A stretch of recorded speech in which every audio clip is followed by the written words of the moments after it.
நம்முடைய பிதாவாகிய தேவனாலும் நம்முடைய இரட்சகராகிய இயேசு கிறிஸ்துவினாலும் உங்களுக்கு கிருபையும் சமாதானமும் உண்டாவதாக.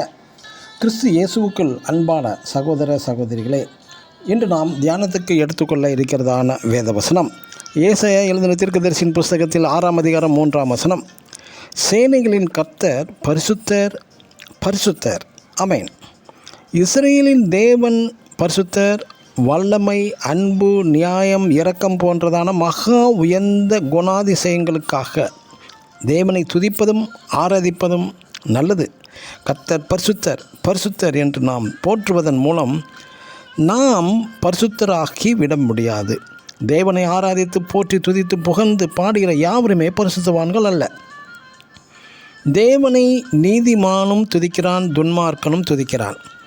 தேவன் தாம் உயர்ந்தவர், உன்னதவர், பரிசுத்தர் போன்றதான அவருடைய குணாதிசயங்களுக்காக நீங்கள் என்னை பாராட்ட வேண்டும் என்று அவர் கேட்கவில்லை. ஆனால் அவரை போன்று, அவருடைய குணாதிசயங்களை போன்று நாமும் உயர்ந்த நல்ல நல்ல பண்புகள், அன்புள்ளவர்களாய் மாற வேண்டும் என்று கிறிஸ்துவின் நற்குணாதிசயங்கள், நற்பண்புகள் நம்மில் பிரதிபலிக்க வேண்டும். கிறிஸ்துவை போன்றதான நற்சுபாவங்கள் நம்மில் காணப்பட வேண்டும். மகா உன்னதமான தேவன் சிங்காசனத்தில் வீற்றிருக்க கண்டேன்.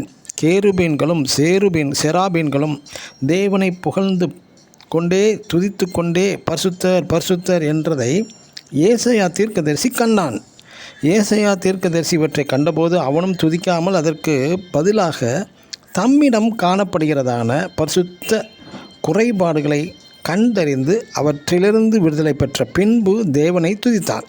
கர்த்தர் நல்லவர் நல்லவர் என்றால் நாமும் நம்மை நல்லவர்களாக கிருபை தாரும் என்றும், கர்த்தர் வல்லவர் என்றால் நாமும் அவரை போன்று வல்லமையாக்கப்பட்டு பாவத்தையும் சாபத்தையும் உலகத்தையுமே வென்றார். அதுபோல தேவ கிருபை தாரும் என்று, அவர் நீதியுள்ளவர் என்றால் நாமும் அவருக்கேற்ற நீதியோடும் நியாயத்தோடும் வாழ கிருபை தாரும் என்று பாடிக்கொண்டே நம்மை பரிசுத்தமாக்குவோமாக. ஆமென். God bless you.